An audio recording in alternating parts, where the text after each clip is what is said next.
The Full Circle Podcast. Compelling interviews and incredible tales from Colorado's western slope, from the mountains to the desert. Christi Reese and her team hear from the movers, shakers, and characters of the Grand Valley and surrounding mountain towns that make the western slope the place we all love. You'll learn, you'll laugh, you'll love with The Full Circle. Welcome everyone to the Full Circle Podcast. I'm your host, Christi Reese, and today I'm really excited to have as our guest the Mayor of Palisade, Colorado, Mr. Greg Mikolai. Greg, thanks for being with us. Yeah, thanks for having me here, Christi. So tell us about how you got to the Grand Valley. When did you first come here? Well, I was born and raised in Minnesota, graduated from the now University of St. Thomas, back then, College of St. Thomas. Worked in the Twin Cities up until 1994. And then a job opportunity came up here in the Grand Valley with KJCT. Our wonderful local stations. Yes, I worked there. Originally thought that I was going to use this as kind of a stepping stone to, some other larger television market. But ended up meeting my wife, Kelly, fell in love with her, fell in love with the Grand Valley. We got married, had 2 kids, and then I've made this my home for 30 years. Mm-hmm. And your background in the film and television was on the production side. Correct. Right? Not in front of the camera. Not usually on this side of the camera, so that's correct. Well, I think you could be on this side of the camera. And when did your tenure at CMU start? Because you are now a professor at CMU for film and television, correct? Well, in 1999, I started working for Rocky Mountain PBS, KRMJ TV here in Grand Junction, as a producer. And then there was a very close association between Rocky Mountain PBS and CMU. And so we moved our studios from WCCC at the time, now CMU Tech. We moved it from WCCC to the main campus in 2011. And that's when Tim Foster asked me to start teaching the video production classes for the mass communications department. So I transferred over from being a producer to being an instructor and video producer still for CMU. I do production work for them from time to time. And been doing that now since 2011. Yeah. So I was actually a film major in school. It's been a long time since I've used any of that, but, I did, one of my classes was editing. We were actually editing tape, with a splicer and everything. So that was pretty fun. I loved doing that. But, back then, not every school had a film department or a media department. And now you pretty much have to, don't you? I mean, video is so pervasive in our society. Well, there's varying degrees of what some programs will incorporate or try to have as far as their video production / whatever audio production type programs, depending upon the size and breadth of what they're trying to do. Some can be very very straightforward in terms of they're just doing production / pre-production. In other words, go out and shoot footage, bring it back and edit. We actually have a little bit more comprehensive program in that, we do the field production and editing, but we also have full, multi-camera TV studio production, live edit, as some people refer to it. And so, we're a little bit more broad in our aspect of what we can teach at CMU. That's great. I love that we have the program there. Mm-hmm. So that's your full-time job. Correct. And mayor is also a full-time job. Correct. So, it seems like it sometimes. How do you balance the two? Well, it's actually, being mayor of Palisade actually doesn't require, too much of my time. As a community of 2,500 people, it's not like I'm the mayor of Denver or something like that.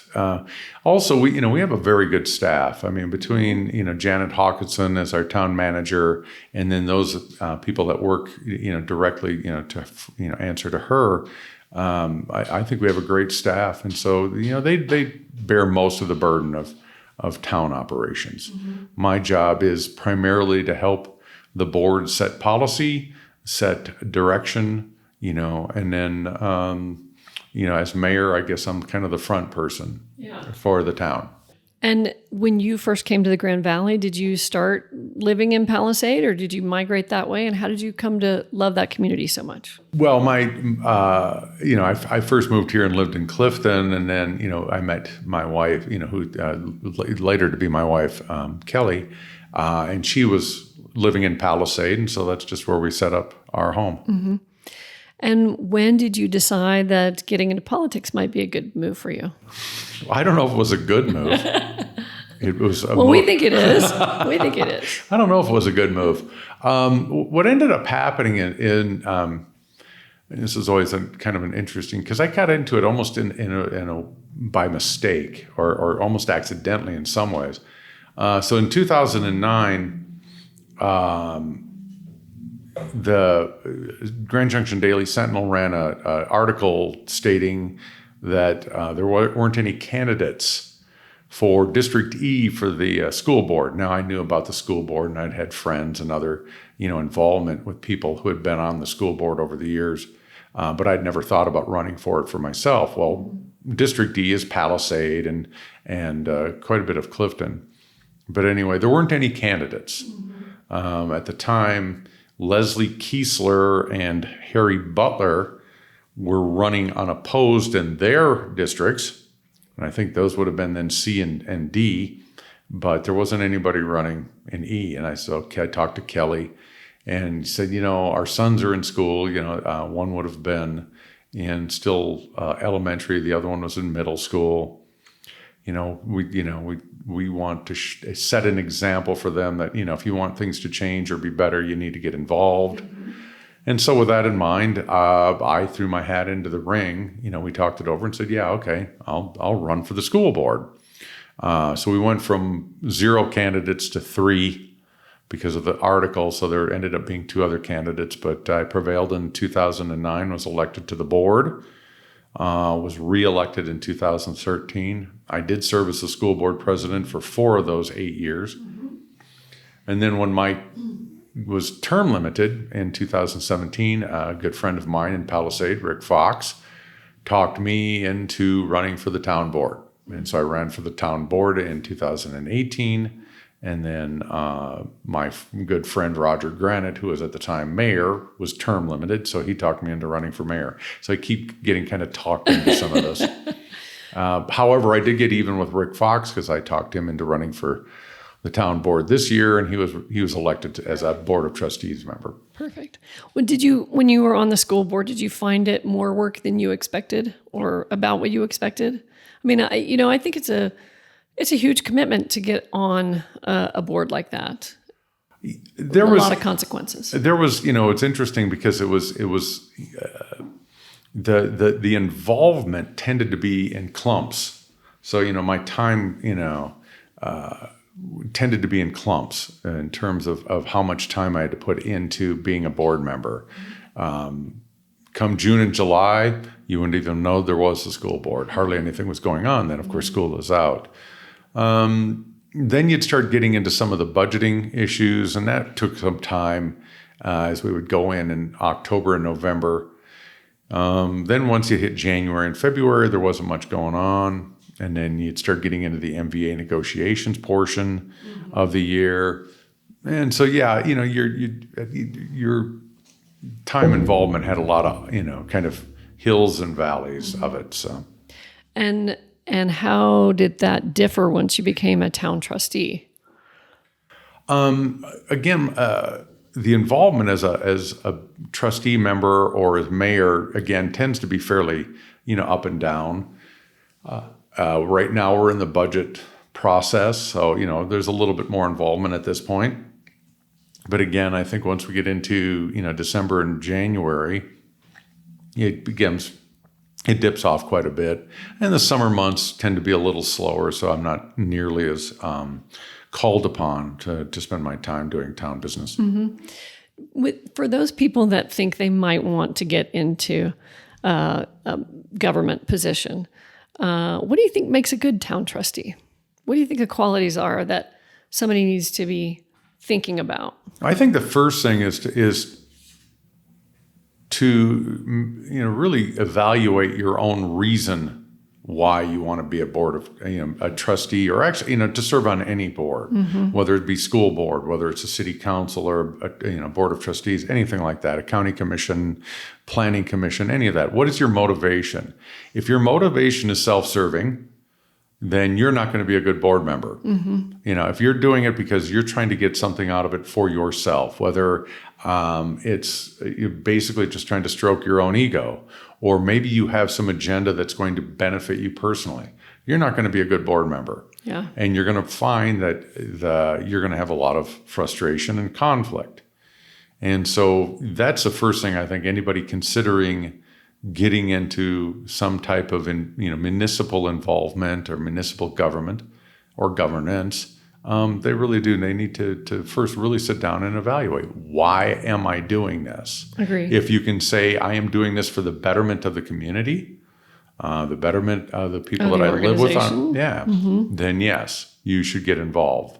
If you've got it because, I want to change the zoning codes so that I can get a different house built, or my piece of real estate might become more valuable, then you're not going to be a good board member, and you're going to end up in conflict. I agree. I think that's true.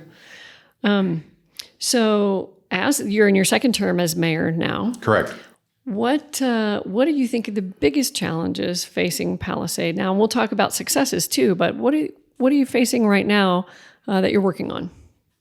Well, as I think with any municipality, especially depending on size, is always going to face the issues of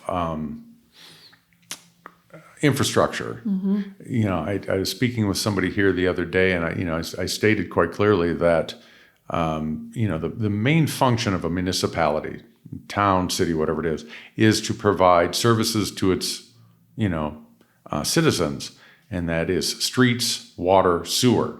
Those are the first three. That should be at the top of the list and should always be a priority. With that in mind, that costs money. Yes. So, there's I always think of the Mercury 7 astronauts when I think about some of this. With the Mercury 7 astronauts, in terms of what was going on with the space program in the late 50s, early 60s, had the philosophy that no bucks, no Buck Rogers. They understood that as, they weren't just pilots, they were also promoters. They needed to promote the program so that they could get the funding to put these spaceships up into the atmosphere, or beyond the atmosphere, into outer space. So with that in mind, I think in some ways what we have to do as a board is that we have to look for ways to promote economic diversity, economic development within the town of Palisade, so that we can expand our tax base, our revenue base, to provide those basic services to our citizens. It's a pretty small community, as you mentioned, 2,500 people. You've got a lot of small acreage properties around, and you've recently made some decisions about density and larger density projects in the Palisade region. Can you talk about that a little bit? Well, we went through and redid our comprehensive plan, finished that up about a year ago. We had not had a reevaluation of our comprehensive plan since 2007. So it was, well timed to look at that and see what the community wanted us to do. And so obviously we did the whole thing of community outreach and engagement, getting Did you get people good participation. I think we had very good participation. And one of the things that came out that was, I think, front and center of the whole thing was, we do not want high density development in the town of Palisade. And so we just went through and we did change our zoning codes to basically knock down some of our high density zoning prior to this was pretty, I think overly large, especially for communities such as ours.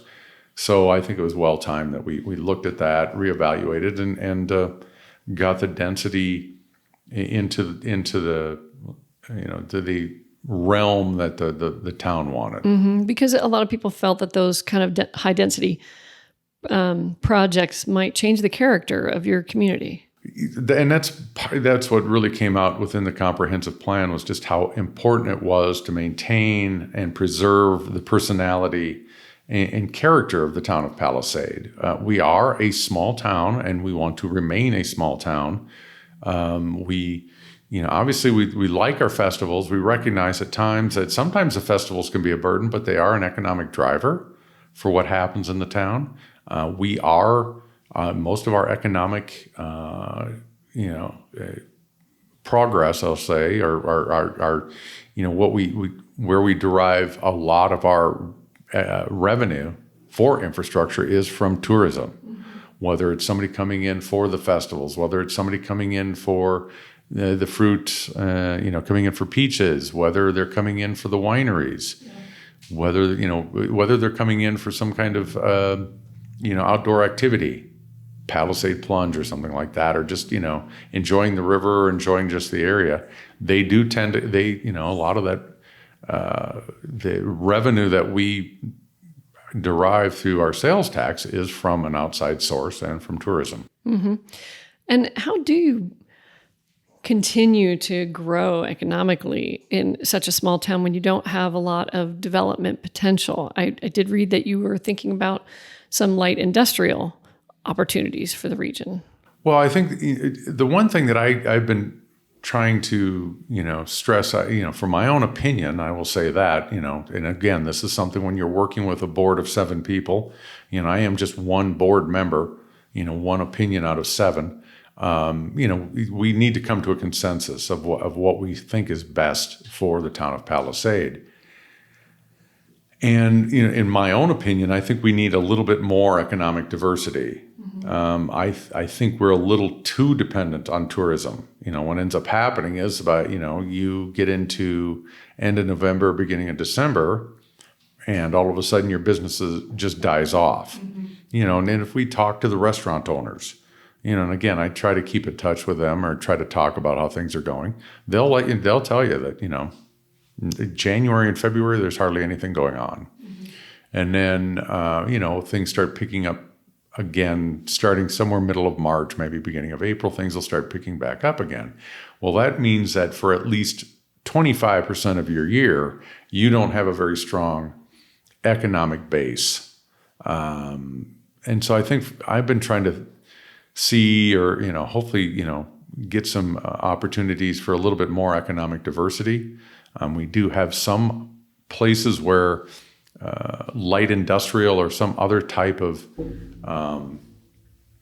non-tourism type businesses could exist in the town of Palisade. It's and I would hope that maybe at some point we can develop that idea, so that again we don't have this complete downturn in our tax base for 25% of the year. Palisade's such a unique community geographically. As you come out, down the Colorado River and the canyon opens up, and you've got the great growing season, all the crops that you grow out there. It's also considered quite an artist community. What's your elevator pitch? Like when you go places and people say, "Tell me about Palisade." How do you describe it? What do you love about it?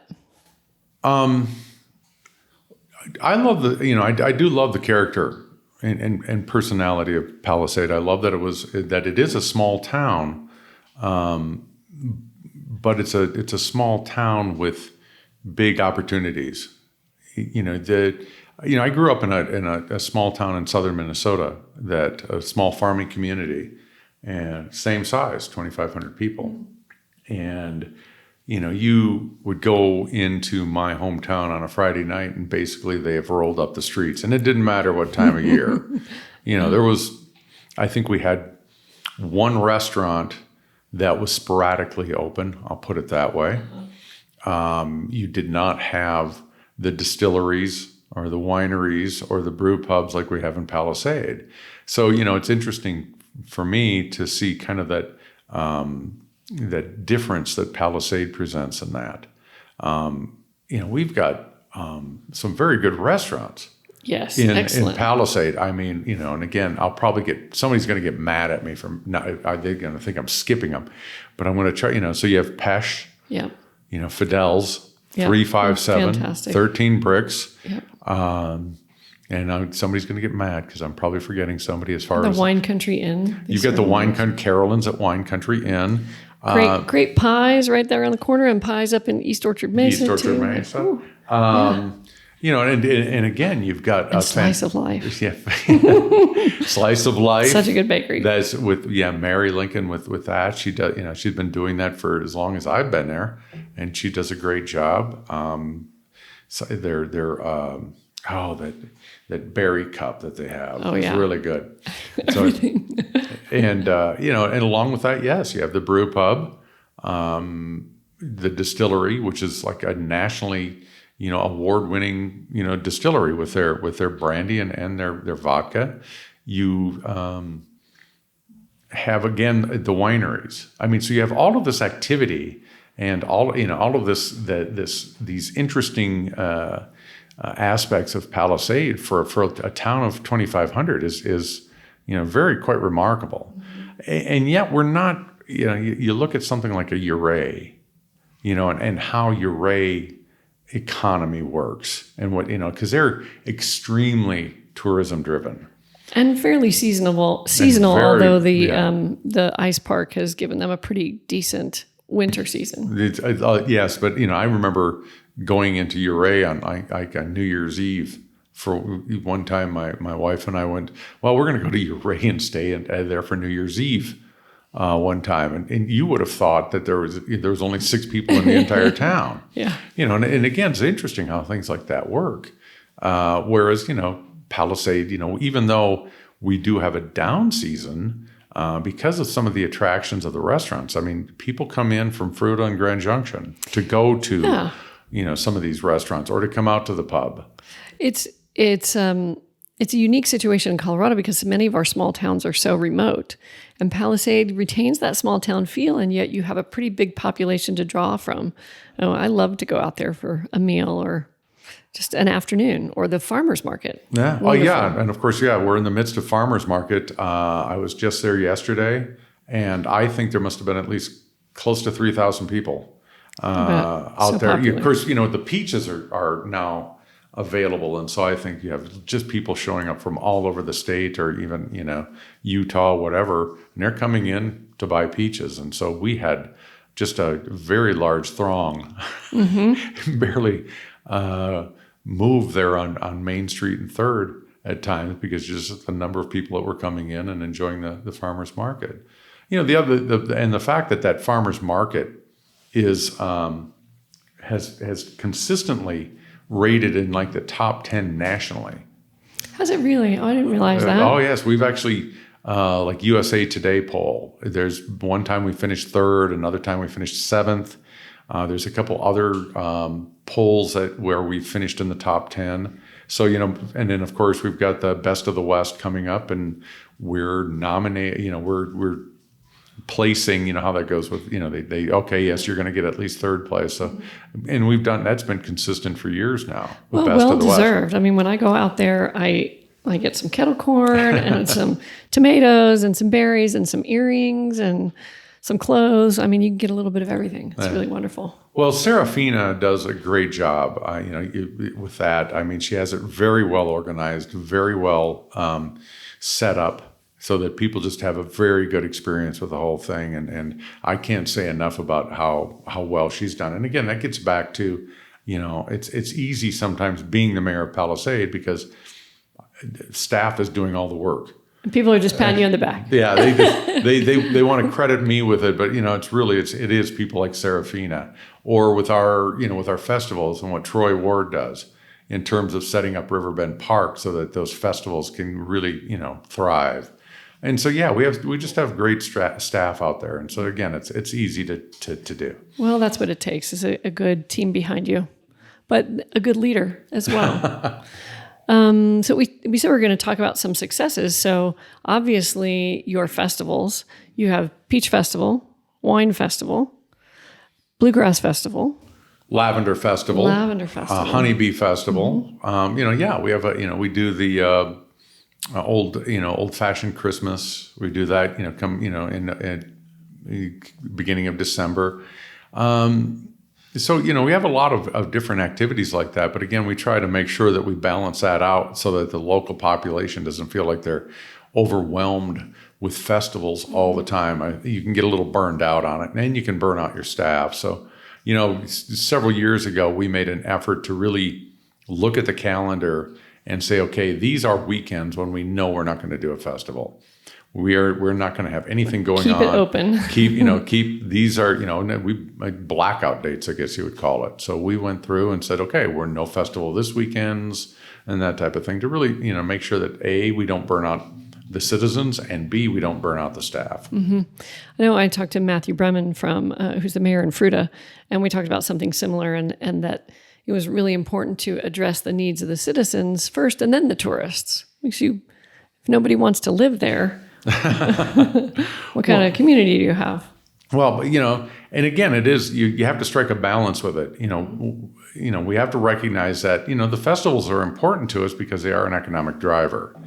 And without that economic driver, we wouldn't be able to provide the services to the citizens who live there year round. Mm-hmm. So, again, you try to strike that balance so that, we can have the revenue that we need for infrastructure and yet not overwhelm our population with a festival every other weekend or whatever it would be. Does Palisade have enough lodging rooms to satisfy the needs during all of your festivals? No. Is that a concern? I know you, obviously people don't have to go too far to get to Grand Junction or Clifton to get a room, but you also have a pretty strict policy on Airbnb. Correct. And overnight.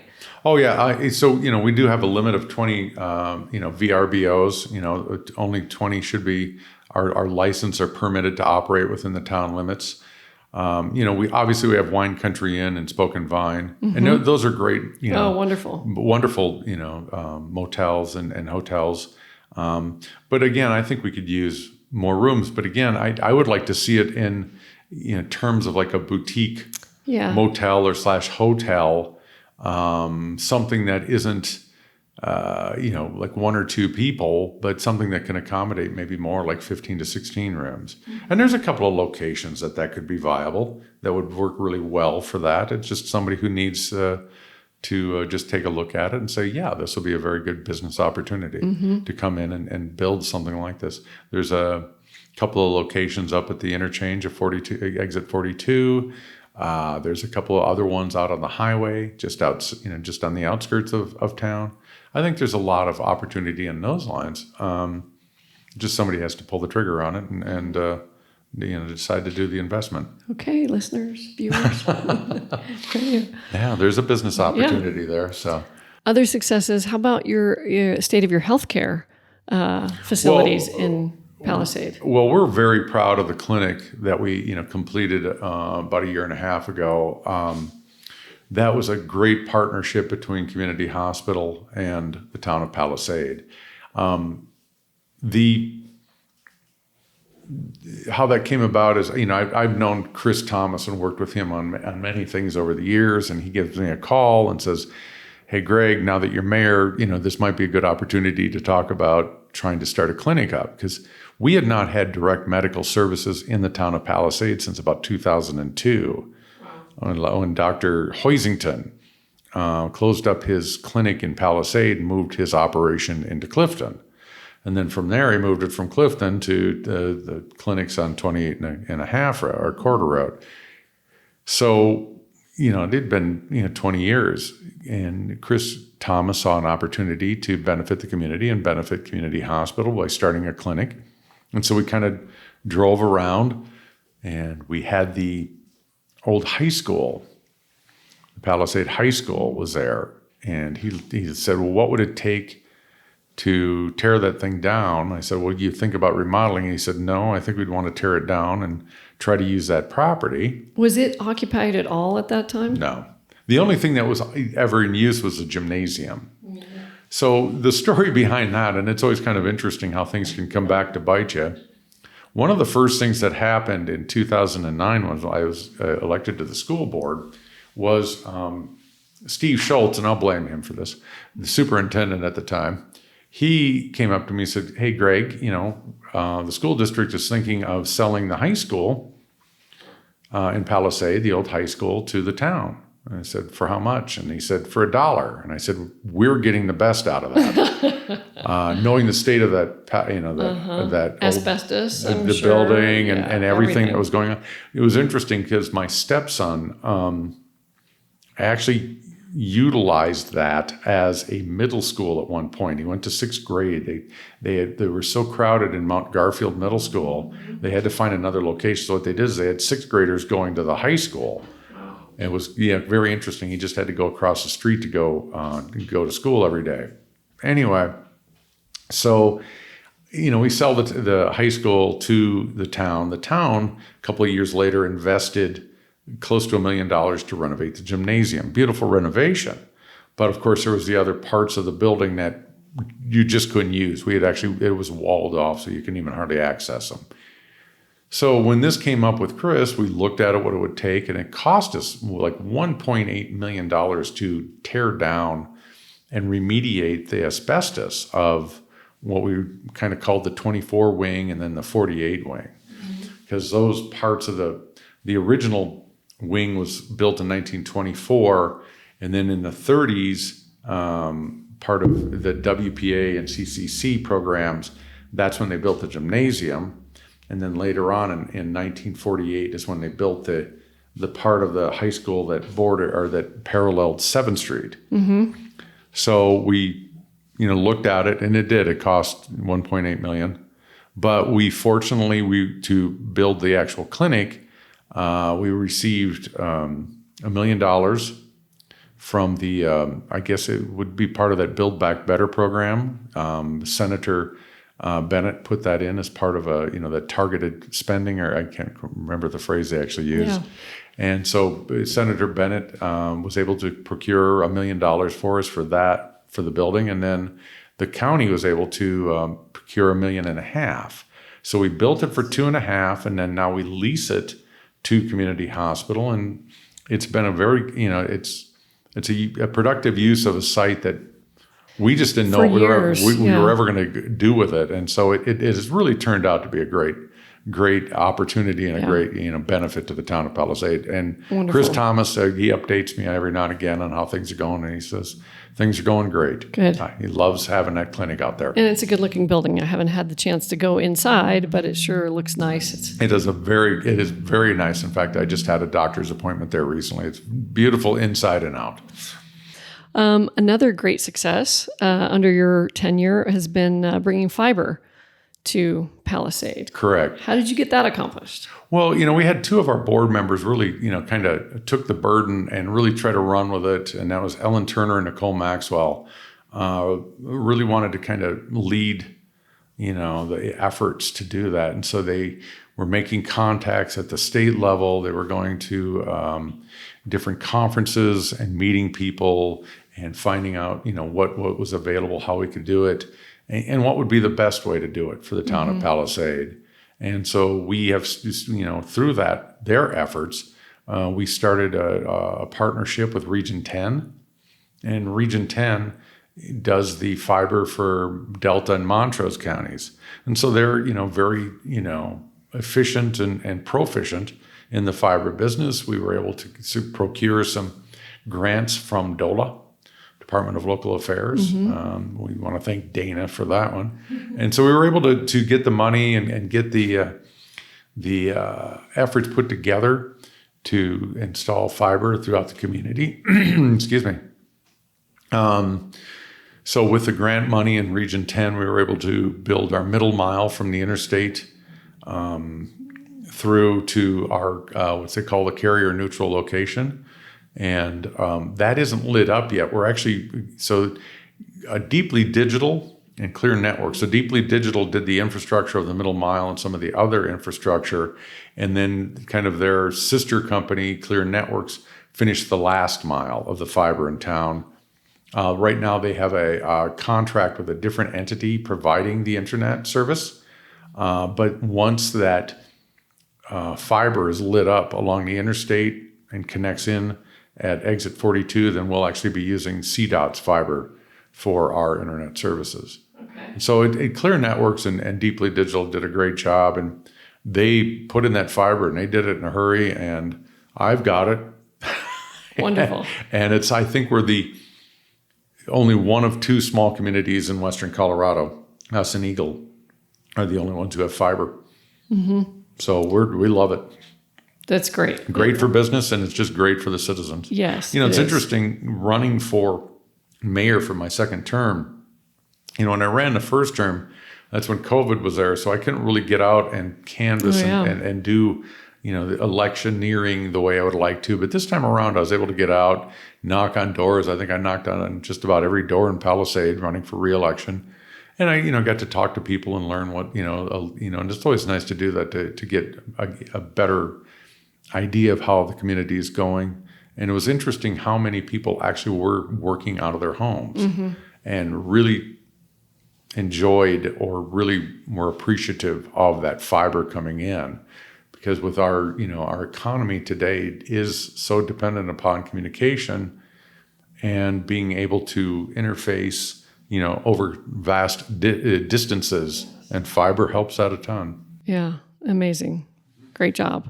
So, Greg, right now you're working on improving the bikeability, if that's a word, of Palisade and improving some bike lanes and things like that? Yeah. Again, one of the things that came out of the comprehensive plan was, to have more multimodal, opportunities, pedestrian, bike. So right now we're in the process of acquiring the properties or the necessary to have a continuous sidewalk multimodal stretch on Highway 6 from the high school to the river.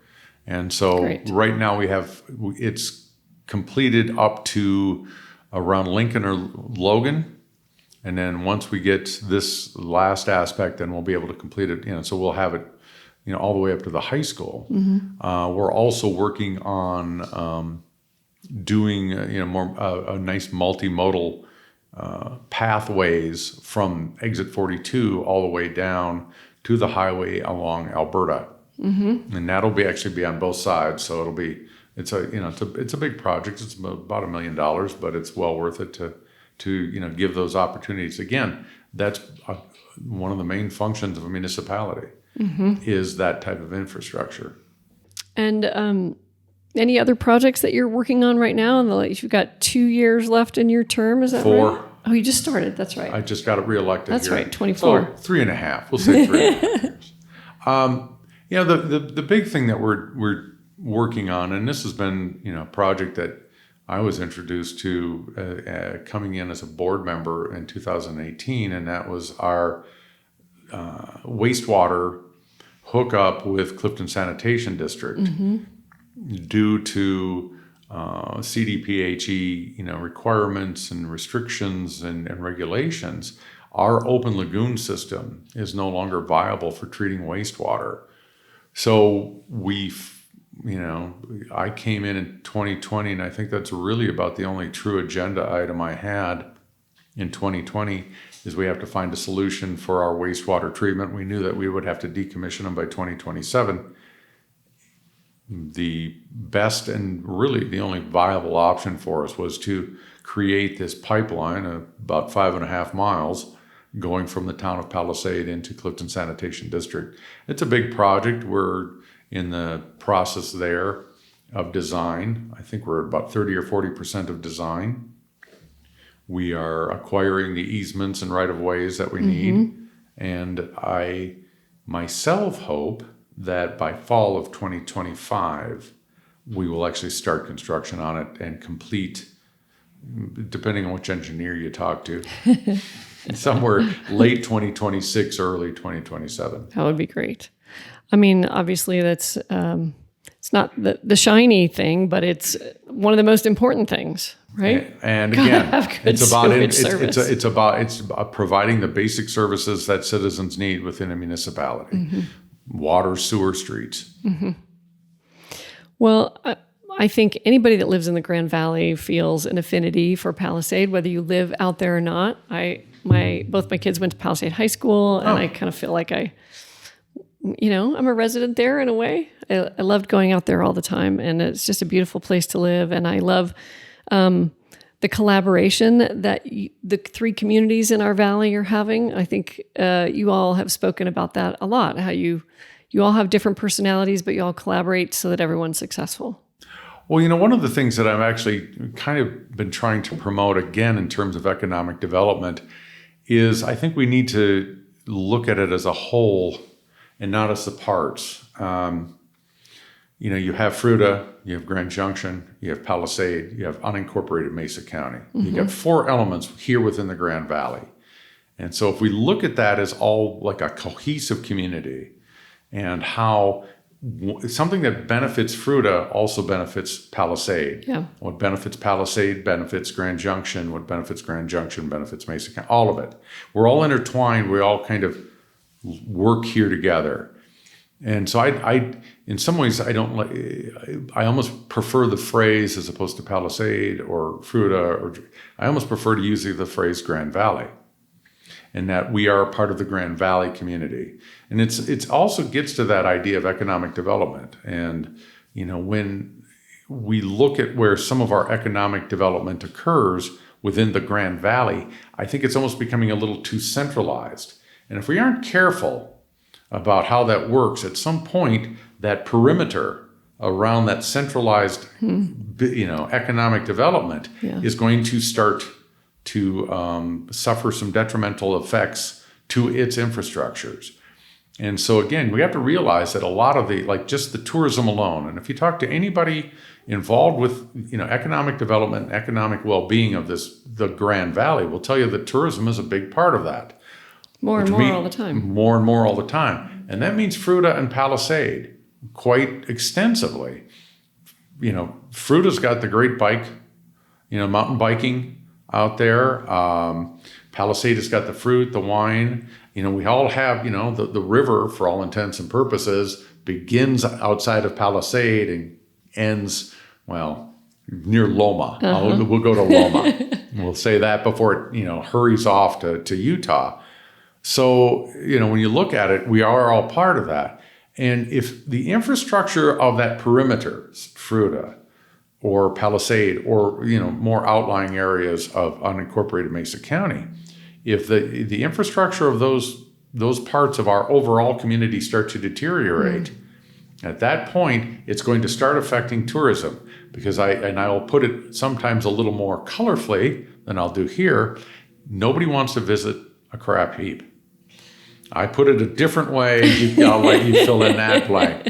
Nobody wants to visit a crap heap. Mm-hmm. So with that in mind, I think we need to all look together and work together in terms of economic development so that it's the whole in terms of how our infrastructure looks for the citizens and for those coming into this valley. None of the communities is an island. No. Yeah. That's the other fascinating thing about the Grand Valley. I mean, again, I compare it to where I grew up in southern Minnesota. You had my little town of Wells, Minnesota, 2,500 people, and I grew up in a county called Faribault County, and you had a lot of little, communities, farm communities around it: Bryceland, Blue Earth, Keister. Interesting little town, Keister, Minnesota. Actually was in a hemorrhoid commercial. The town was actually highlighted in a hemorrhoid commercial. Perfect. And we were all very separate. Mm-hmm. Even though geographically, we're all fairly close to each other. But we're all very, separate entities. Blue Earth was no further away from my hometown of Wells than Palisade is from Grand Junction or Fruita. In fact, in some ways, it was even closer. And yet there was not this cooperation effort or thinking in terms of working together collaboratively. So the Grand Valley is a community unto itself of 150,000 people. It's a metropolitan area when you take in and encompass what encompasses all of this. And so again, I think we all need to work together to make sure that as economic development occurs and economic opportunities present themselves, that it reaches throughout the Grand Valley. And it doesn't become so centralized that it's really only helping or affecting, because at that point, you'll start getting that weird decay that can occur on the perimeters. Interesting.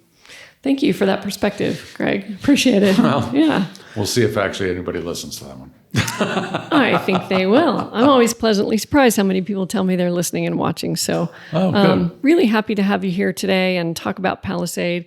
It's a great place to live, great place to visit, great place for dinner, shopping, everything. Love going out there, and thanks for your leadership. All right. Thank you, Christi, for having me here today. You bet. Thanks to Greg Mikolai, Mayor of Palisade, Colorado. This is Christi Reese, and we'll see you next time on the Full Circle Podcast. Thanks for listening. This is Christi Reese signing out from the Full Circle Podcast.